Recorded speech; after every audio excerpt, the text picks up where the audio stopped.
Hey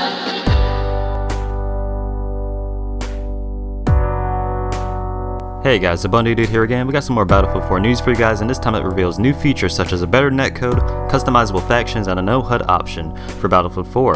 Now, if you want to go ahead and check the description below so you can prove the authenticity of this commentary and the information that you're getting ready to hear, then please, by all means, go in the description below and go ahead and approve of this content.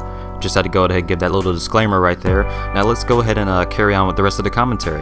Now, another feature that DICE has been somewhat keeping quiet until now is the ability to customize factions on the battlefield. And this is a quote from Bach, Patrick Bach, you know, the executive producer of Battlefield 4, or at least DICE overall. Now, one feature that we have not talked about is any army on any side of the map, which gives you the possibility to choose what faction starts on what side. So yeah, you may already know that Battlefield 4 will allow you to play as either the Americans, the Russians, or the Chinese factions. And if you didn't know, then you know now. It's pretty much been confirmed. 3 factions, yada yada yada. So who will introduce, you know, their own unique weapons and vehicles to the game's multiplayer. Now, Bach also spoke out about the customizable UI and HUD elements on the PC version of Battlefield 4, saying that on the PC version you will be able to customize your UI and your HUD so you can scale it down or either up, either way you want to do it. You can pretty much scale it to customize more to your liking. So if you'd like a little bit less HUD, like no minimap or something like that, you know, you can actually scale that down. If you want like no HUD, then yeah, you can pretty much have no HUD on the PC version of Battlefield 4. Now, I guess this is good in a sense, but I would have loved for them to have just passed this on to the next generation consoles.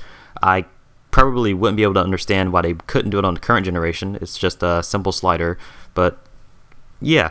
We're not going to get into that in this commentary. Now, moving on to the next topic, according to Bach, players will also be able to customize their experience when it comes to latency or lag. Now, for everyone's internet situation is different, so DICE is implementing an option that will allow players to compensate for better and slower internet connections, and we will of course tweak this, so less often will you experience these kind of latency problems, he confirmed. So we will have a slider into the game that compensates for such events. If you have a very good internet connection, you might want to turn that down and get a cleaner netcode.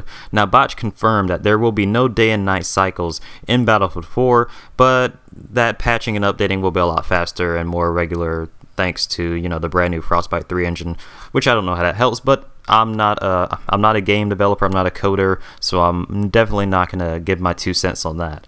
Alright guys, that was pretty much all of the information about Battlefield 4 that we've heard so far from DICE. So yes, they are going to be basically ripping out the entire netcode that was presented from Battlefield 3, since this is really, in my opinion, Battlefield 3.5, and when it comes to Battlefield 4, it's going to be an entirely new netcode experience, which will allow them to bring in more weapons and more vehicles, so on and so forth, and you will also be able to, by customizable factions, be able to place where your factions will be at, since there are going to be 3 factions in the game, and you can decide ultimately, if you own the server, what factions will play on your server. So maybe in Battlefield 4, this can be the start of a brand new, like, let's say, like, I don't know, Chinese and Russian server only type thingamajiggers. So it's also been confirmed that dynamic maps will not be making a hit into Battlefield 4, as I could kind of understand where they're coming from with that. The technology is, well, the technology's there, but it's not there for the current generation consoles. So when the next generation becomes the new current gen, maybe it'll be possible for DICE to actually implement a type of dynamic mapping type feature. But yeah. Alright guys, it's the Bunny Dude. If you guys thought this video was helpful or informative, if you guys in any way, shape, or form, it'd be much appreciated if you guys let this video a like or a comment, and be sure to subscribe for more Battlefield 4 news and Battlefield 4 gameplay in the future. Alright guys, it's the Bunny Dude. Peace.